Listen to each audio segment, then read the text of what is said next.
500 वर्षाच्या अविरत संघर्षानंतर प्रभू श्रीराम जन्मभूमी मंदिराच्या निर्माणाचा मार्ग सर्वोच्च न्यायालयाच्या एकमताचा निर्णयानंतर प्रशस्त झाला। अयोध्या येथे निर्माण होणारे राम मंदिर हे केवळ मंदिर नसून ते राष्ट्र मंदिर आहे।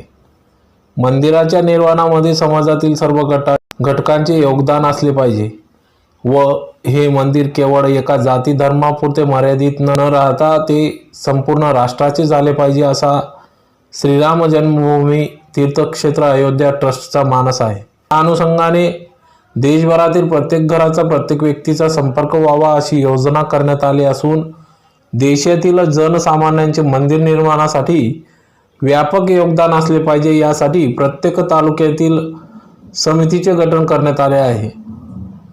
श्रीरामाच्या तत्व विचारावर श्रद्धा असलेला प्रत्येक राम भक्त व्यक्ती अभिमानासाठी सक्रिय सहभाग देत आहे।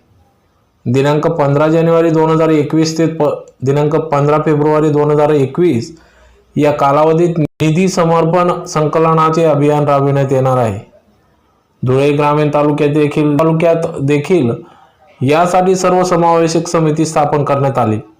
समितीच्या कार्यालयाचे उद्घाटन दिनांक 25 डिसेंबर 2021 रोजी फागणे येथे स्वामीनारायण मंदिराचे आनंद जीवन स्वामी, रोकडोबाची देवस्थानचे प्रमुख महंत विष्णुदासजी महाराज, अर्जुनदासजी महाराज व धर्माचार्य यांच्या हस्ते करण्यात आले।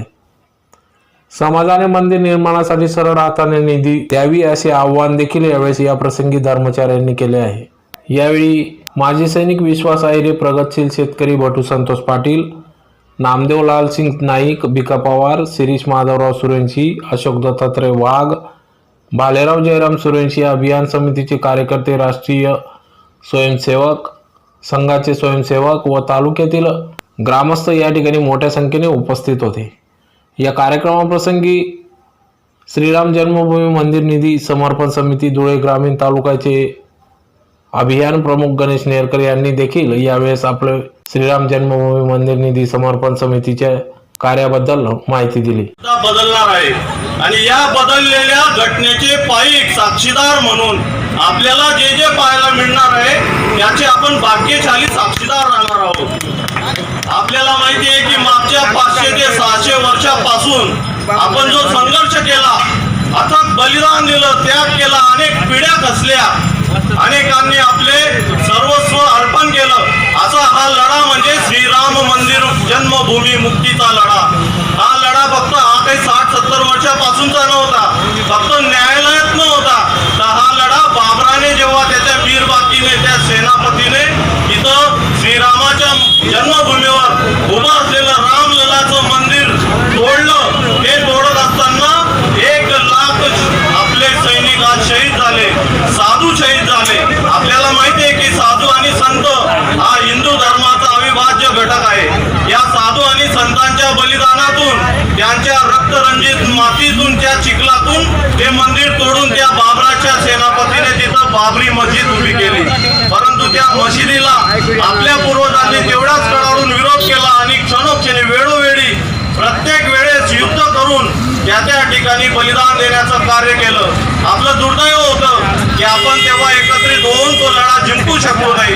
छत्रपती शिवाजी महाराजांनी सुद्धा त्यांच्या आयुष्यात ते मुक्त करण्यासाठी, जन्मभूमी मुक्त करण्यासाठी अथक प्रयत्न केले, परंतु आपल्याला माहिती आहे की त्यांचं पूर्ण आयुष्य सोत्यांशी लढण्यातच गेलं। इथलं स्वराज्य उभं करण्यात गेलं। इथला हिंदू जो आपला स्वाभिमान विसरलेला होता, आपण काय आहोत, आपलं अस्तित्व विसरलेला होता, त्या हिंदूला जागे करण्यात त्यांचं पूर्ण आयुष्य खर्च केलं। आपल्याला माहिती आहे की जेव्हा काशी विश्वनाथाचं मंदिर औरंगजेबाने तोडलं, तेव्हा जिजाऊ माता या 3 दिवस जेवल्या नव्हत्या। एवढ्या संवेदना या अखिल भारतात जन्मणाऱ्या महापुरुषांच्या होत्या। आपण तर त्यांचे पाईक आहोत। म्हणून जरी हे राम मंदिर अयोध्येत बनत असेल तरी तिथं खारीचा वाटा आपला प्रत्येकाचा हवा। आपल्याला माहिती आहे की आपण 600 वर्ष हा रक्तरंजित इतिहास पाहिला आहे। आता मागच्या 30 वर्षापासून हा न्यायालयीन लढा सुरू झाला आणि या न्यायालयीन लढ्यात सुद्धा अनेक षड्यंत्र करून अडथळे निर्माण केले गेले।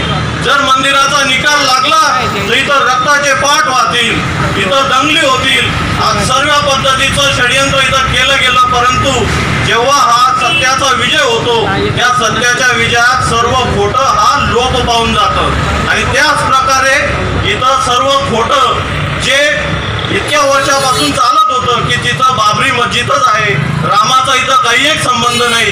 ज्या अयोध्येला आपण जातो त्या अयोध्येची राम राम राम म्हणून आपण सर्व आपलं आयुष्य सुरू करतो, सकाळचा दिवस सुरू करतो. आपल्याला माहिती आहे की आपण काशी विश्वनाथलाही जातो आणि आपल्या हिंदू धर्मात जो काशीला गेला त्याचं 13वं करतात. त्या जो काशीला गेला म्हणून काशी लागते असं अनेक प्रकारचे परंपरा आपण पाळतो. परंतु खरं जर आपल्या डोक्यावर हात ठेवून आपण जर म्हटलं तर खरोखर आपली काशी मुक्त आहे का? आपण काशी गेल्यानंतर बरोबर काशीचं पुण्य आपल्याला लाभतं का?